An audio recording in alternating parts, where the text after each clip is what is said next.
আসসালামু আলাইকুম। আজকে আমি ভীষণ সুস্বাদু করে মালাই পুডিং করে দেখাবো। খেতে দারুণ টেস্টি হবে। প্রথমে একটা বাটিতে নিয়ে নিচ্ছি ১ কাপ লিকুইড দুধ আর আগার আগা পাউডার ৩ চামচ। ভালো করে মিশিয়ে নিতে হবে। তারপরে দিয়ে দিচ্ছি গুঁড়া দুধ ৩ চামচ। আর ঠান্ডা দুধ নিতে হবে, গরম দুধ নেওয়া যাবে না। ভালো করে মিশিয়ে নিব। তারপরে এক সাইডে রেখে দিব। আর এদিকে চুলায় একটা প্যান বসে প্যান ভালো করে গরম করে নিয়েছি। এর মধ্যে দিয়ে দিচ্ছি চিনি 1/2 কাপ। চিনি দিয়ে নেড়েচেড়ে ক্যারামেল করে নিব।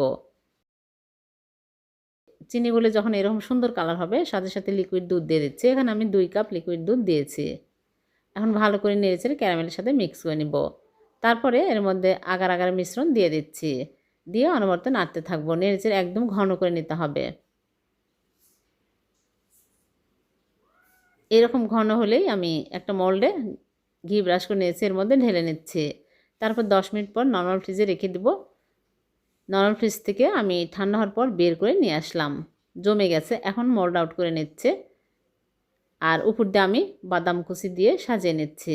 হয়ে গেল ভীষণ সুস্বাদু মালাই পুডিং। এভাবে বানিয়ে দেখবেন, খেতে অনেক টেস্টি হয়। আমি কেটে দেখাচ্ছি, খুবই মজার হয়েছে। ভিডিওটি ভালো লাগলে লাইক কমেন্ট শেয়ার করবেন। আল্লাহ হাফেজ।